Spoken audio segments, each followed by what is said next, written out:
Hi everyone and welcome to Modern Adulthood Summit, and I'm your host. My name is Carmen Pilz.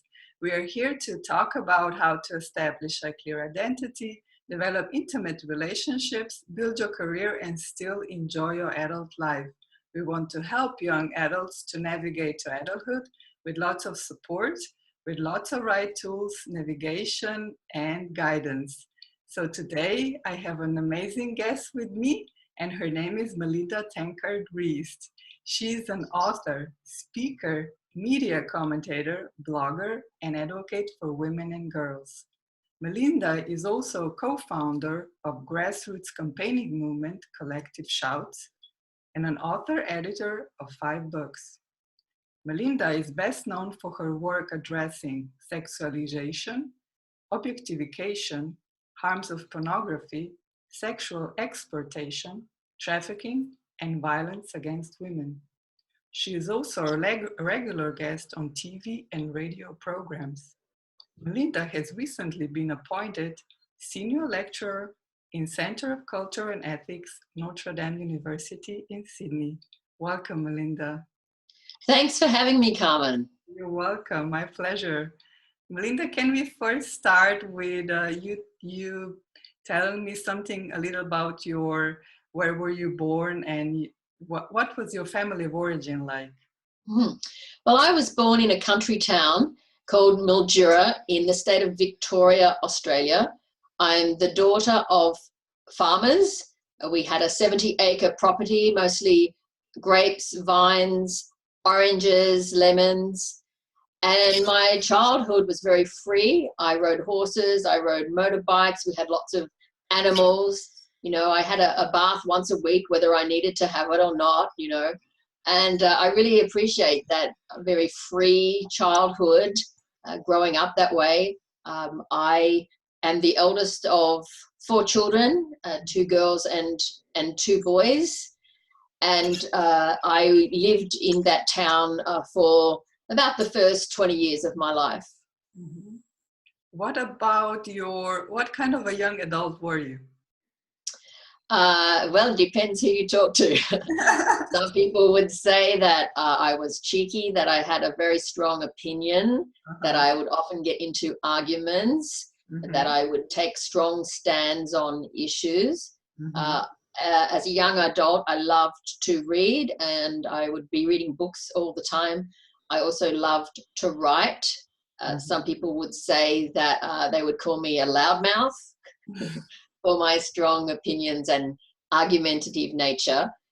But also I cared about issues. I cared about things that were affecting vulnerable people and especially women.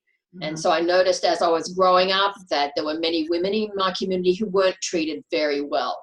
For example, I would notice that an Indigenous woman would come to our property to work with her white husband, and she would have a black eye most of the time. And I always wonder, why didn't anyone say anything about this? I remember a young woman only in year 11 in high school, hadn't finished high school yet, was taken out of school for an arranged marriage. I would notice, I suppose, the second-class treatment of women.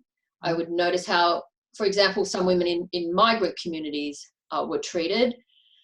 And looking back now, I think some of those formative experiences contributed to where I ended up. Can you tell me a little bit about your world work? How did it all begin that led you where you are now?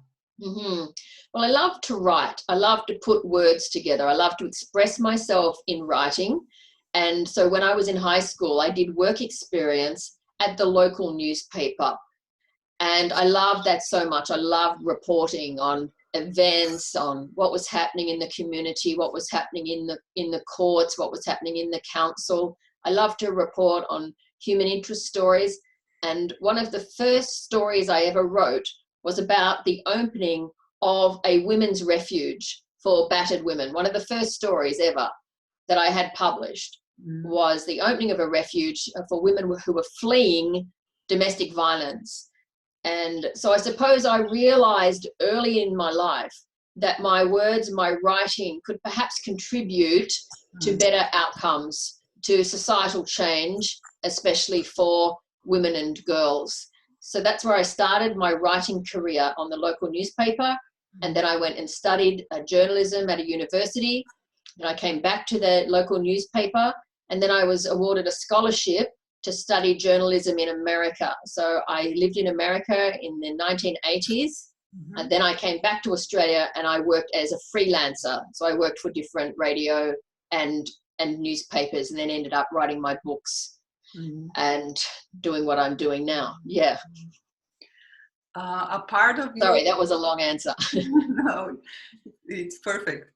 Oh, good. Part of your work is also your campaigning movement, Collective Shouts. Can Yes. you tell us about your work as a co-founder? Yes, I would love to. So when my third book came out, Getting Real, Challenging the Sexualization of Girls by Spinifex Press, I wrote that book because I've always believed that I should write on issues that I think are important, but are not getting the attention they deserve. So I wrote about the sexualization of girls. It was the first book of its kind in Australia. And one of the contributors to the book, a young woman called Tanya, wrote to me when the book was published, and she said, "Your book is a collective shout against the pornification of culture." She'd written about her own experience of body image issues, struggling with being a larger sized woman in a society that only values you if you're thin, hot and sexy.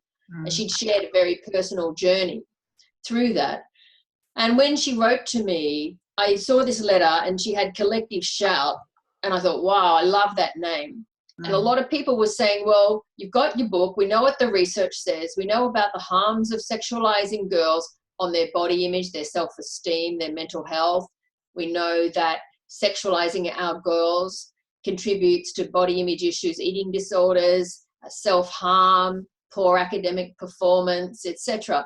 So people were saying, okay, well, what do? We want to do something about this. We want to do something to change this. And when I got this letter and saw Collective Shout, I thought, that's it. I have to start a movement just to be able to use that name. And as it happened, 6 other women at the same time had the same idea. And we connected, got together and launched the movement 9 years ago, and have had huge success in Australia and internationally. Melinda, you are, maybe this will be a long question. You're trying to, with your movement, with your books, with your radio talk show, with everything actually that you do, you're trying to educate and inform people about harms of, especially harms of pornography on younger children. That yes. There is a strong link between pornography and violence. And even, yes. and even in one of your articles, there was in 2012 a review of research on impact of internet pornography of adolescents, saying that adolescent who is intentionally exposed to pornography or violent sexual explicit material is 6 times more likely, more aggressive than the other kids that are not. And can you tell us a little bit about this? Yes, well, pornography conditions and socializes and trains boys to see women and girls as existing for their pleasure.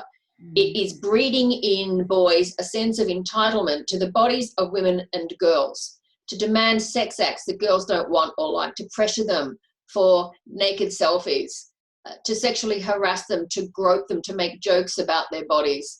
And what we are seeing is boys acting out on girls in highly pornified ways. They are being trained by pornography in how to behave. And as a result, what pornography is doing is reinforcing rape myths, for example, that no really means yes. You know, that secretly that's what women really want, that women enjoy aggression. In pornography, in most pornography, when women are aggressed against, that's in about 88% of scenes, they are shown to be enjoying it. So not only are they aggressed against, they take pleasure in it. And so boys learn that, oh, women really actually like violence. in pornography, women like extreme hardcore sex acts that most girls in the real world don't actually really enjoy or want. So that's what's happening. Boys are being exposed to porn. Average age is 11, and that is just setting them up for failure in terms of being able to achieve healthy, respect-based relationships based on authentic human connection and intimacy. They're doomed to fail, and girls are bearing the brunt of that. They are suffering the effects of porn-conditioned boys every day. I speak in schools regularly. Everywhere I go, girls are telling me the boys are not treating us with respect.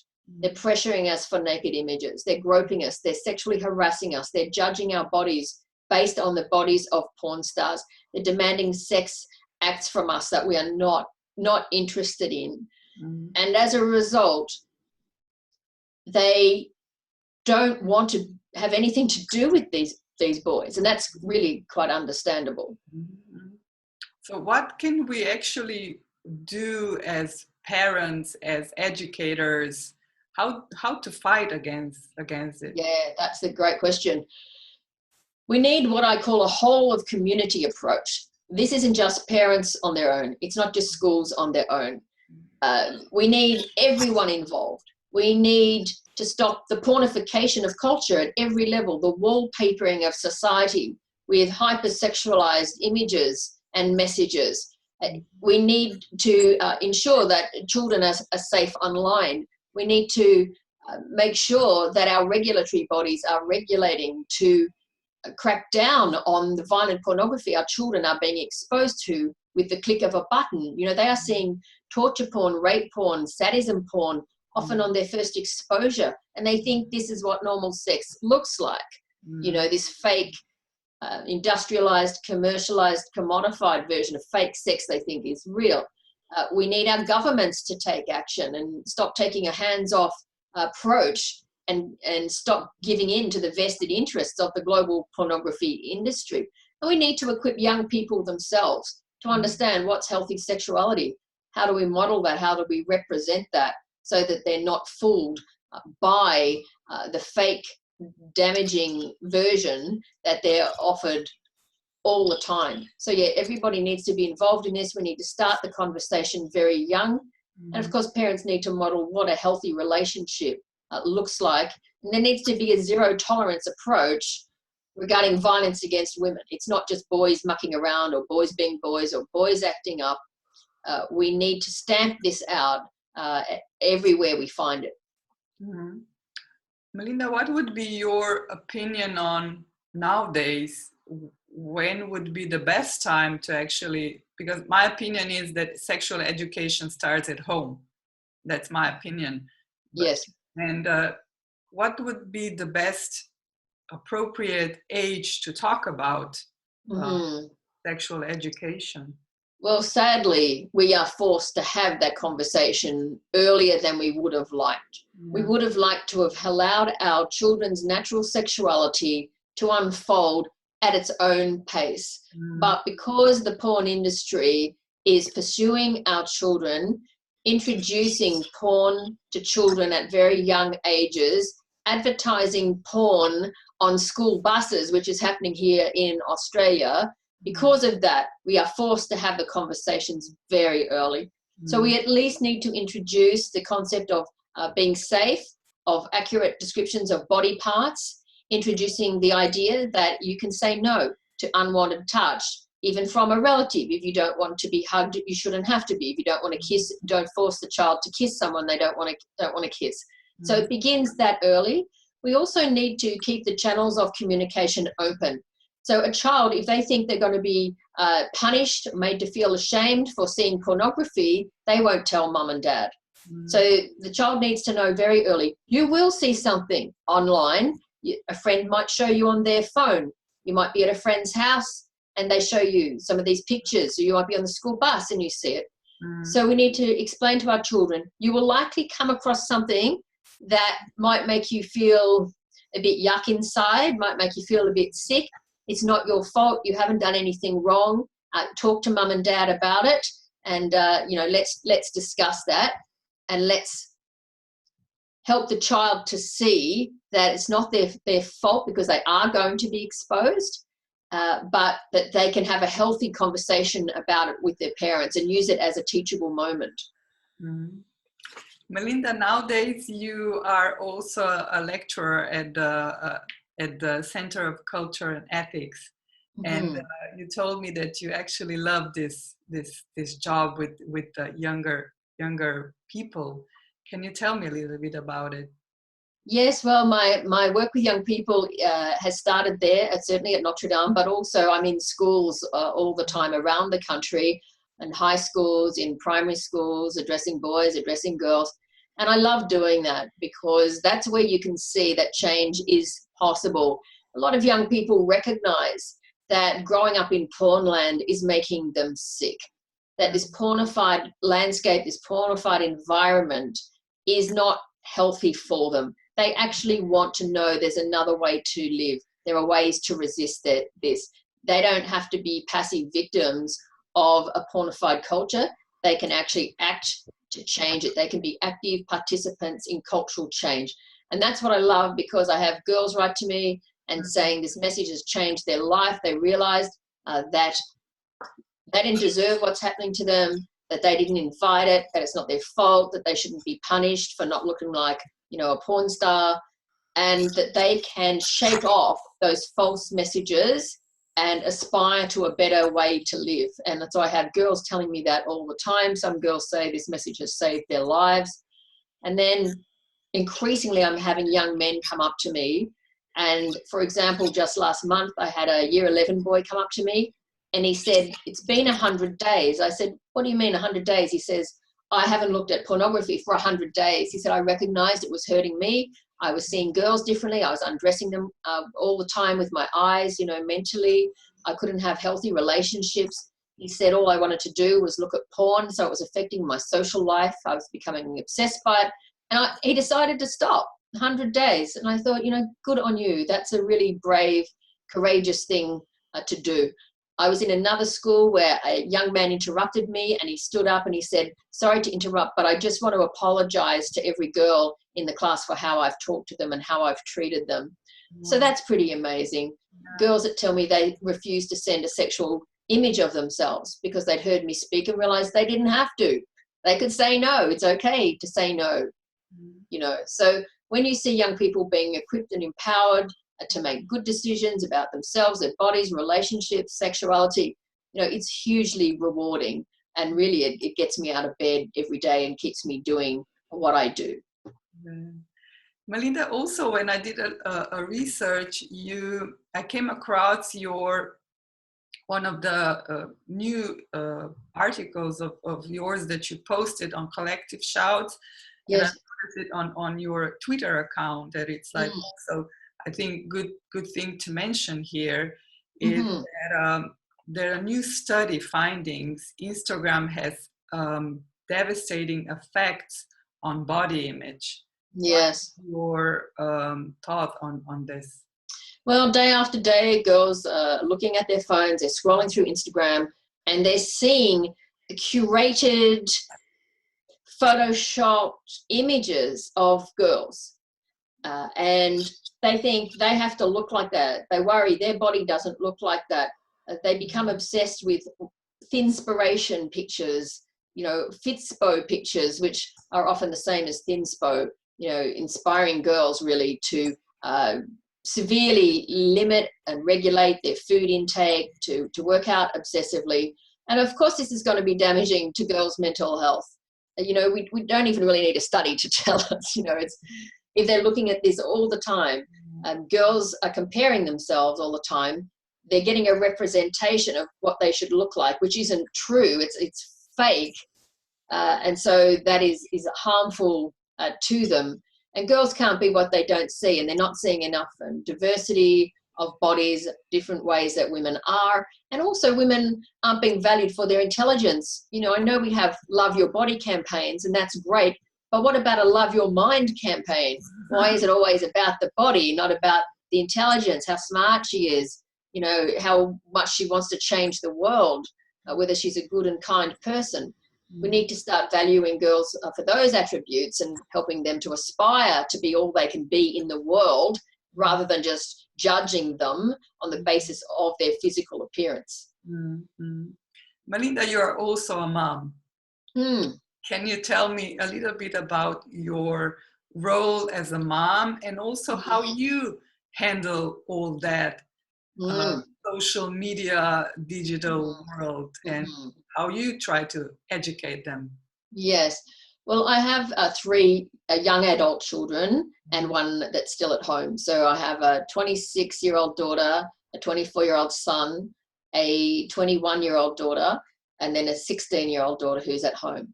And I feel like with the older ones, it wasn't as difficult. But with the younger one, yes, it's a constant issue, constant battle about the time that she wants to spend, on her device. So how do we handle this? Well, look, fortunately, my children all have a strong social conscience. They all want to act to change the world. Some are involved in, anti-trafficking, anti-slavery, slavery-free supply chain, fair trade. I have one daughter who's vegan. So they're expressing their concern for the world in various ways. One of the best things I did for them was get them out of this country. Took two of my daughters, one to India, one to Thailand when they were younger.